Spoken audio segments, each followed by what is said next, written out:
15 really big tech flops. Technology grows at such a rapid rate that one day you think you've got the latest and the best of everything, and the very next day something newer, better and more exciting is launched. It's impossible to keep up, isn't it?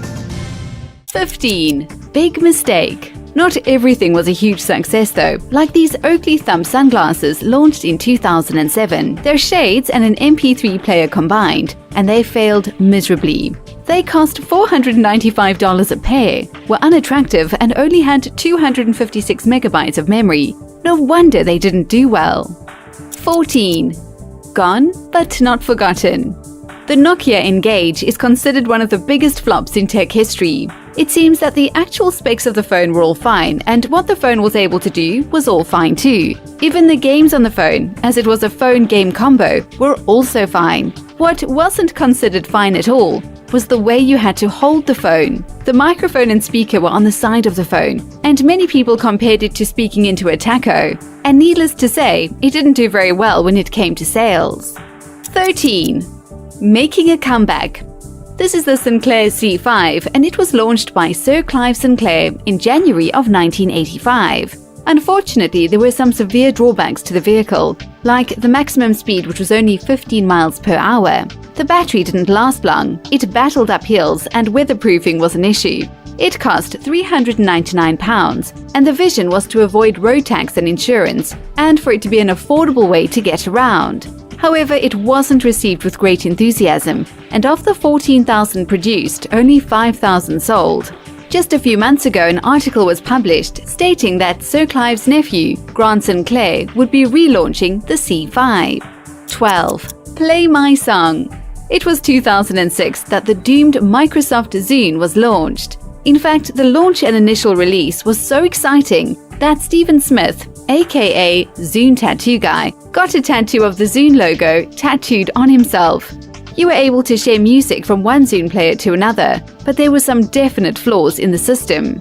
Firstly, you could only play a song 3 times within 3 days after you got it. Sounds bizarre, I know. Then you had to be pretty close to the other Zune user to share, and the whole process was a mission. Hence, the Zune is nothing but a memory. 11. Blast from the past. Many won't even have a memory of this little gadget being released in 2005, called the Gizmondo.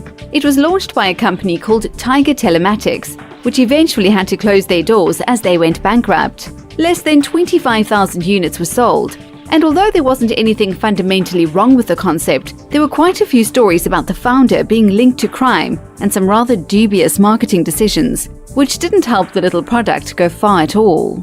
10. Back to the drawing board. The QCat was launched by J. Hutton Pulitzer in 1999, and to use the device, you would take the QCat and scan a barcode in a magazine. Once scanned, you would connect the device to your PC, and it would automatically take you to a website. When it was initially launched, it attracted 1 million users, but despite that, it's considered one of the 25 worst tech products of all time.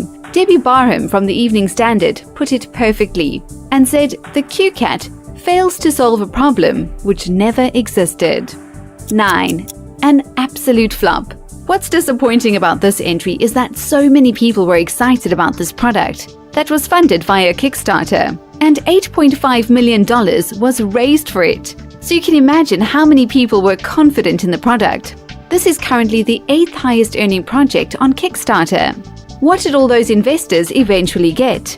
A gaming console for $99 with a number of faults, with games working on smartphones but not on the console, and the lack of gaming options apparently very poor. 8. Not a good look.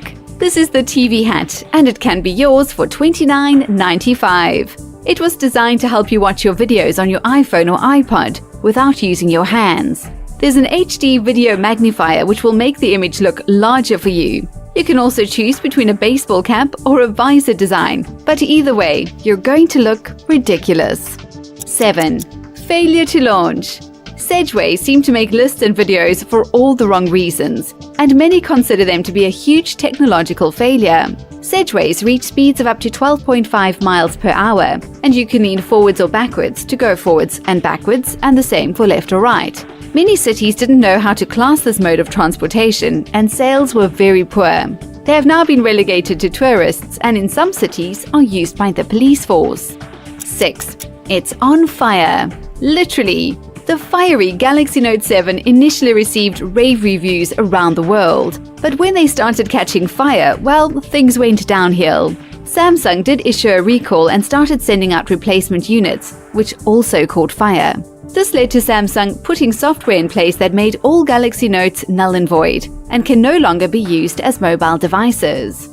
5. Let's play. It was in 1995 that Nintendo launched their Virtual Game Boy.